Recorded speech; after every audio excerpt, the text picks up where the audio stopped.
Welcome to MSc cricket. நான் மணிகண்டன். இந்த வீடியோவில் ICC men's T20 world cup 2026 34வது போட்டி குரூப் டியில் South Africa United Arab Emirates மோத போகிறாங்க. அதோட ஃபேண்டசி ப்ரிவியூ பார்க்க போகிறோம். சவுத் ஆஃப்ரிக்கா குவாலிஃபை ஆகிட்டாங்க, யுனைடெட் அரேப் எமிரேட்ஸு குவாலிஃபை ஆகலை. இந்த குரூப்பில் சவுத் ஆஃப்ரிக்கா நியூசிலாந்து குவாலிஃபை ஆகிட்டாங்க. இந்த போட்டி சம்பிரதாய போட்டி தான். யுனைடெட் அரேப் எமிரேட்ஸ் ஸ்ட்ராங்காக ஃபினிஷ் பண்ணணும்னு நினைப்பாங்க, முடிஞ்ச அளவுக்கு முயற்சி பண்ணுவாங்க. சவுத் ஆஃப்ரிக்கா வெற்றி பெறதுக்கான வாய்ப்பு இருக்குது. சில மாற்றங்கள் ஏதோ ரெண்டு டீமில் இருக்குமா, அதை பற்றி பேசுவோம். February 18 11 AM ஸ்டார்ட் ஆகுது. அருண் ஜெட்லி ஸ்டேடியம் டெல்லியில் தான் இந்த போட்டி. டெல்லி ட்ராக்கு லோ பவுன்ஸ் கொடுக்கும், நல்ல பேட்டிங் ட்ராக்கு, க்ளவுட் கண்டிஷன், மழை இல்லை அப்படிங்கிறது தான் ஃபோக்காஸ்ட்டு. க்ளவுட் கண்டிஷன் அப்படின்றதுனால அந்த ஏரியா கொஞ்சம் ஸ்விங் ஏதும் கிடைக்கலாம், அந்த பாயிண்ட் மட்டும் யோசிக்கும். நல்லா சேஸ் ப்ரிஃபர் பண்ணுவாங்க. அண்ட் ஸ்பின்னர்ஸுக்கு நல்ல அசிஸ்ட்டு ரீசெண்டாக கொடுத்துருக்கு, அந்த பேஸ்லேயும் கொஞ்சம் யோசிச்சு போகணும். அண்ட் ஓவராலாக நல்ல ஸ்கோர் வரும். சவுத் ஆஃப்ரிக்கா பேட் ஃபஸ்ட்டு பண்ணால் கண்டிப்பாக 200+ எதிர்பார்ப்பு. யுஏஇ பேட் ஃபஸ்ட் பண்ணால் கூட 150 160 ரேஞ்சு கிடைக்க முடியும். அந்தளவுக்கு அவங்கள்ட்ட பேட்டிங் குவாலிட்டி இருக்குன்னு நம்புகிறேன். எம்எஸ்சி கிரிக்கெட் 11 அப்படின்னு சர்ச் பண்ணி டெலகிராமில் ஜாயின் பண்ணிக்கோங்க. குழப்பம் இருந்ததுன்னா டாப் கமெண்ட் லிங்க் இருக்குது, கிளிக் பண்ணி ஜாயின் பண்ணிக்கோங்க. South Africa strong unit, batting பேஸில் டாப் 3 நல்லா பர்ஃபார்ம் பண்ணுறாங்க. டெவலப் பிரவீஸ் இன்னும் கொஞ்சம் பெட்டராக பண்ணலாம். மில்லரு ஸ்டப்ஸு ஃபினிஷிங் ரோலில் அவங்க அப்போ இருந்து அப்படியே இருக்காங்க. யான்சன், போஸ்க்கு, ரபாடா, கிடி அப்படிங்கிற மாதிரி ஃபாஸ்ட் போலிங் யூனிட்டில் பெஸ்ட் யூனிட்னே சொல்லலாம். மகாராஜ் ஓரளவுக்கு ஸ்பின் பேஸில் நல்லா பண்ணுறாரு. And decent bowling unit and decent batting unit, ஓவராலாக ஒரு super unit South Africa. George லிண்டேக்கு ஒரு வாய்ப்பு கிடைக்குமா டெல்லி அப்படின்றதுனால ஒரு பாயிண்டில் போஸ்க்கு பதிலாக ஆல்ரவுண்டர் ரீப்ளேஸ்மெண்ட்டாக யோசிக்கலாம். இல்லை ஏதாவது ஒரு பேஸர் ஆஃப் பண்ணிவிட்டு லிண்டேவை கொண்டு வரலாம் அப்படிங்கிறாங்கள. ரபாடா, கிடிக்கு ரெஸ்ட் கொடுக்கலாம் அப்படிங்கிறதாங்களும் யோசிக்கலாம், தப்பில்லை. மப்பாக்கா, ஸ்மித்து அண்டு நோக்கியாக்கான வாய்ப்பு ரொம்பவே குறைவு.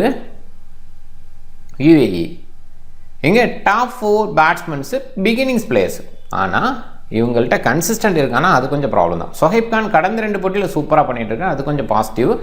அண்டு சரஃபு சூப்பரான பிளேயர், அதுலேயுமே டவுட்டே கிடையாது.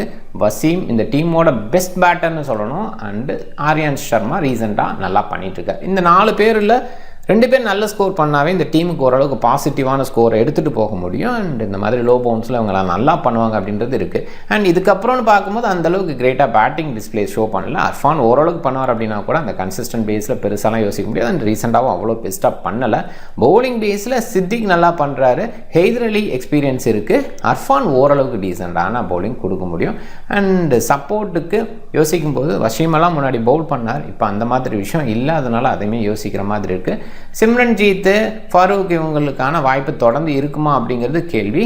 ஜவதுல்லா, பரச, ரோஹித் கான், மயன்குமார் இவங்களுக்கு வாய்ப்பு கொடுப்பாங்களா? பெஞ்ச் பிளேயரை உள்ளே கொண்டு வந்து பார்க்கலான்னு கண்டிப்பாக யுஏஇ ட்ரை பண்ணுவாங்க. போன போட்டி சிம்ரன்ஜீத் அண்ட் ஃபரூக்கு வாய்ப்பு கொடுத்த மாதிரி இந்த போட்டியில் யாருக்காவது வாய்ப்பு கொடுப்பாங்களா பார்க்கணும். முதல் போட்டியில் ரோஹித் கான் விளையாண்டா ரன்ஸு நிறைய போனார், மறுபடியும் ஒரு வாய்ப்பு கிடைக்குமான்னு பார்க்கணும். 2 டீமை கம்பேரே பண்ண முடியாது. சவுத் ஆஃப்ரிக்கா ரொம்ப ஸ்ட்ராங்காக இருக்காங்க, அவங்க வின் பண்ணுறதுக்கான வாய்ப்பு ரொம்பவே அதிகம். அண்ட் டாப் ஆர்டரில் இந்த 3 பேட்ஸ்மென்ஸு பெரிய இன்னிங்ஸ் பில்டர் நல்லா பண்ணிகிட்டு இருக்காங்க. இவங்க 3 பேர்த்த கேப்டனாக சேஃப் கேப்டனாக யோசிக்கணும். அண்ட் கண்டிப்பாக அந்த ட்ராக்கு பவுலிங் பேஸில் ஓரளவுக்கு கொடுக்கும் அப்படின்னாலும் கண்டிப்பாக பேட்டர் சைடு கேப்டனாக போகிறது தான் பெஸ்ட்டு சாய்ஸு. அந்த வகையில் இவங்க 3 பேரும் சேஃப் சாய்ஸ்.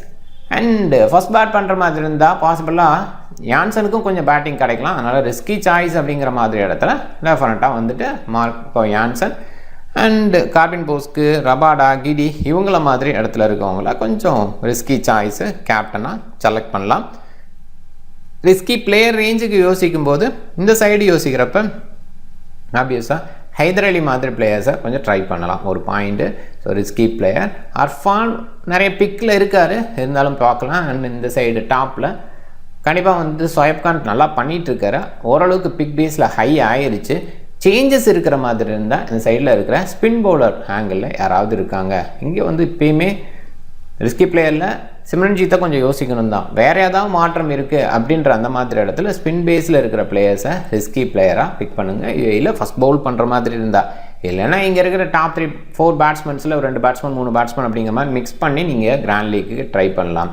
இந்த போட்டியில் பேட் ஃபஸ்ட்டு பவுல் ஃபஸ்ட்டு இந்த மாதிரி ஆங்கிளில் தான் யோசிக்கணும். சவுத் ஆஃப்ரிக்கா வின் பண்ணுற மாதிரி யோசிக்கணும். சவுத் ஆஃப்ரிக்கா பேட் ஃபஸ்ட்டு பண்ணுற மாதிரி தான் மேக்ஸிமம் பேட்டர்ஸ் அண்ட் பவுலர்ஸாக கவர் பண்ணுங்கள்.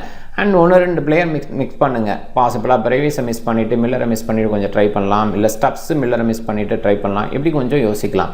But south Africa Pavul first பண்ணுற மாதிரி இருந்தால் டாப் 3 மட்டும் பிக் பண்ணிவிட்டு பவுலர்ஸை ஸ்ட்ராங்காக பிக் பண்ணிட்டு யூஏஇ பேட்ஸ்மேன்ஸ் அண்ட் பவுலர்ஸ் இந்த மாதிரி கொஞ்சம் ரொட்டேட் பண்ணி பார்க்கலாம். இது கொஞ்சம் நல்ல விஷயமா இருக்கும் இந்த மாதிரி மேட்ச்சுக்கு. நீங்கள் ட்ரை பண்ணுங்கள், உங்களோட டிஃப்ரெண்ட் டீமை ட்ரை பண்ணுங்கள், அது வெற்றியை ஏற்படுத்தும். இந்த வீடியோ பிடிக்கும்னு நம்புகிறேன். இந்த வீடியோ பிடிச்சிருந்தால் லைக் பண்ணுங்கள், உங்கள் ஃப்ரெண்ட்ஸுங்களுக்கு ஷேர் பண்ணுங்கள், சேனலை சப்ஸ்கிரைப் பண்ண மறக்காதீங்க. உங்கள் கமெண்ட் செக்ஷனில் போஸ்ட் பண்ணுங்கள். மிக்க நன்றி.